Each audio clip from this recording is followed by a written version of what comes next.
Génesis 34:28. Tomaron sus ovejas y vacas y sus asnos, y lo que había en la ciudad y en el campo. La furia no se conformó con la sangre. Necesitaba poseer, devorar, reclamar dominio sobre todo lo que pertenecía al enemigo. Y aunque los hombres de Siquem yacían muertos, su riqueza seguía siendo un trofeo codiciado. Así, los hijos de Jacob tomaron el ganado como si con eso pudieran restaurar la honra quebrantada de su hermana. Pero lo que se lleva con ira no es justicia, sino saqueo disfrazado de venganza. Ellos no solo tomaron lo necesario, sino todo, como si vaciar aquella ciudad fuera la única forma de silenciar el eco de la afrenta. Lo material fue convertido en un símbolo del dolor, y por tanto debía ser arrebatado, incluso si el alma seguía insatisfecha. Génesis 34:29. Y llevaron cautivos a todos sus niños y sus mujeres, y robaron todo lo que había en casa. La venganza se tornó cruel e indiscriminada.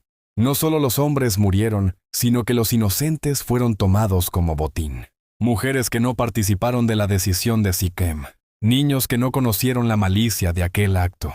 Todos fueron arrancados de sus hogares y cargados como si fuesen pertenencias, no personas. Así es la ira humana cuando no se detiene. Olvida al justo, ciega al sabio, y convierte la causa noble en una sombra de sí misma. Lo que comenzó como un acto de reparación por la honra perdida de una hermana, terminó en la esclavitud de muchos que jamás levantaron una mano contra Israel. Génesis 34:30. Entonces dijo Jacob a Simeón y a Leví: Me habéis turbado con hacerme odioso a los moradores de esta tierra, el cananeo y el fereceo. Y teniendo yo pocos hombres, se juntarán contra mí y me atacarán, y seré destruido yo y mi casa. Las palabras de Jacob no son una celebración, sino un reproche cargado de temor. Él no ignora la ofensa cometida contra Dina, pero ve con claridad el desenlace de una ira desmedida. Su corazón no aprueba la violencia que sus hijos han desatado, porque sabía que cuando la espada habla, su eco despierta otras espadas. Jacob no teme por cobardía, sino porque entiende las consecuencias.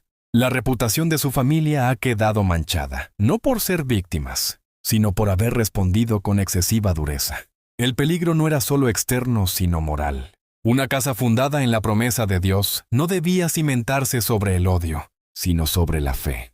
Y ahora, por las acciones de 2 hijos, toda la casa está en riesgo. Génesis 34:31. Y ellos respondieron: ¿Había él de tratar a nuestra hermana como a una ramera? La respuesta de Simeón y Leví no es una disculpa, ni una reflexión, sino una justificación. Ellos no ven la masacre, no ven a los inocentes que fueron arrastrados con los culpables. Solo ven la vergüenza de su hermana. Su dolor se convirtió en razón suficiente para arderlo todo. No creen haber actuado mal, porque desde su perspectiva, la honra estaba por encima de cualquier otro valor. ¿Cómo permitir que alguien mancillara a Dina sin sufrir el precio? Para ellos, el precio fue justo, pero lo justo a veces también puede ser destructivo. La historia cierra con una tensión no resuelta, con un padre herido por la desobediencia y con hijos convencidos de su causa. Y así termina este capítulo, no con paz, sino con una grieta abierta en el corazón de una familia escogida por Dios. La lección no es sencilla. Es cruda, es real, porque la Biblia no endulza la verdad, sino que la muestra tal como es. La ira humana no siempre coincide con la voluntad divina, y cuando el hombre actúa sin preguntar al cielo, puede que gane una batalla, pero pierda su alma. Génesis 35:1. Dijo Dios a Jacob: Levántate y sube a Betel, y quédate allí, y haz allí un altar al Dios que se te apareció cuando huías de tu hermano Esaú. En medio del conflicto, de la sangre derramada, del miedo por las consecuencias humanas, Dios habla. No lo hace con reproche, no lo hace con condena. Lo llama a subir, a levantar la mirada, a regresar al altar. Porque el alma herida no necesita explicaciones, necesita dirección. Y el Dios que se le apareció en la huida vuelve a hablarle ahora, cuando el caos amenaza desde dentro.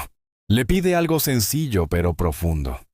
Que suba, que regrese a donde comenzó su pacto, a donde el cielo tocó su corazón por primera vez. Porque a veces, la única forma de reparar el daño es volver al lugar donde el alma se quebró en obediencia por primera vez. Génesis 35:2. Entonces Jacob dijo a su familia y a todos los que con él estaban: Quitad los dioses ajenos que hay entre vosotros, y limpiaos, y mudad vuestros vestidos. La voz de Dios quebranta a Jacob.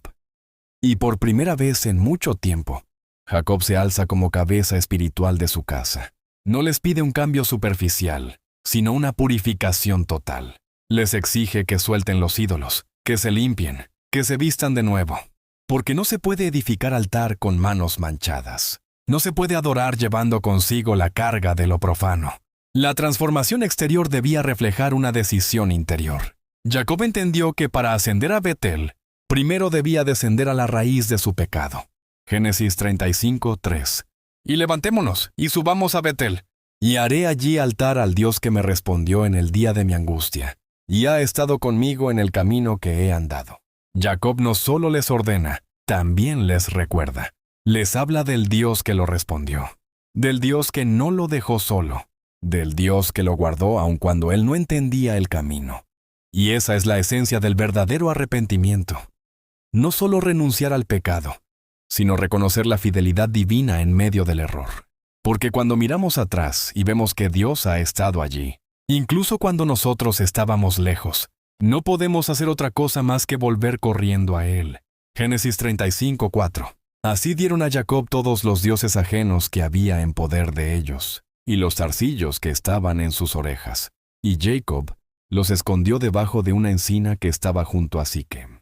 Y esa fue la señal, el desprendimiento, la renuncia, el entierro, simbólico de todo aquello que había contaminado la casa. No bastaba con destruir los ídolos, había que enterrarlos, quitarles lugar, borrar su huella. Porque mientras haya un ídolo en pie, el corazón no es completamente libre. Debajo de esa encina quedó oculto el pasado impuro, y Jacob marcó una nueva separación entre lo que fueron y lo que ahora estaban llamados a ser. Génesis 35:5. Y salieron, y el terror de Dios estuvo sobre las ciudades que había en sus alrededores, y no persiguieron a los hijos de Jacob. No fue la fuerza de sus espadas, ni el miedo a su número. Fue el temor de Dios el que los guardó, a pesar del error, a pesar de la sangre, a pesar del juicio que merecían. Dios los cubrió, porque donde hay arrepentimiento Él responde con protección. Las ciudades vecinas, que podrían haberse unido para destruir a Jacob, no se movieron, no por respeto a los hijos, sino por reverencia a la mano invisible que los cubría. Génesis 35:6. Y llegó Jacob a Luz, que está en tierra de Canaán. Esta es Betel, él y todo el pueblo que con él estaba. Finalmente llegaron. No solo físicamente, sino espiritualmente. Porque Betel no era solo un lugar, era un encuentro. El sitio donde Jacob vio la escalera al cielo, donde supo que Dios estaba en aquel lugar. Y ahora vuelve, no como un fugitivo, sino como un padre, como un líder, como un hombre que ha entendido que solo Dios puede restaurar lo que el pecado quebranta. Génesis 35:7. Y edificó allí un altar, y llamó al lugar El Betel, porque allí le había aparecido Dios cuando huía de su hermano.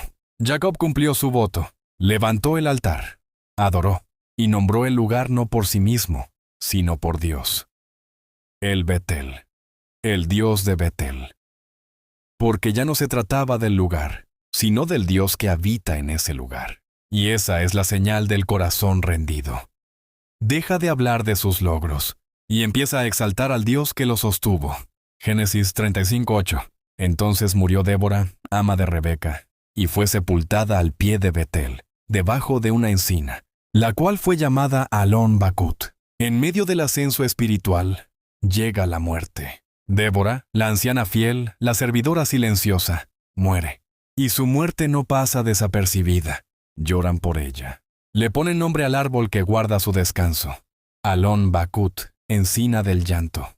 Porque aún en los momentos más sagrados, hay pérdidas que nos recuerdan que la vida sigue siendo frágil. Pero morir cerca del altar es morir en paz. Génesis 35:9. Apareció otra vez Dios a Jacob cuando volvió de Padán Aram, y le bendijo. El cielo no solo habla una vez, habla otra vez, porque cuando el corazón responde, Dios confirma. Y en ese encuentro no hay reproche, no hay condena por los errores del pasado. Hay bendición, hay restauración. Dios se revela como Padre, como fiel, como aquel que no abandona la obra de sus manos. Génesis 35:10. Y le dijo Dios: Tu nombre es Jacob. No se llamará más tu nombre Jacob, sino Israel será tu nombre. Y llamó su nombre Israel. Dios lo renombra. Le recuerda su nueva identidad. Porque aunque Jacob había recibido ese nombre en Peniel, ahora lo reafirma. Porque la restauración no es solo limpieza del pasado, sino reafirmación del propósito. Israel, el que lucha con Dios, el que ha sido marcado, el que ha sido transformado. Jacob ya no era el mismo, y Dios se lo confirma. Al cerrar este capítulo de la vida de Jacob, nos quedamos con una verdad ineludible y profunda: el camino hacia la santidad. Y la reconciliación no es lineal ni cómodo. No es un trayecto sin sombras ni heridas, sino una travesía marcada por el dolor, la purificación y la promesa de restauración. Dios no nos promete un andar sin tropiezos, sino la fidelidad para sostenernos cuando caemos. Nos llama a subir, a dejar atrás aquello que contamina, a enfrentar nuestras miserias, a renunciar a los ídolos que cargamos en el alma y a vestirse de obediencia sincera.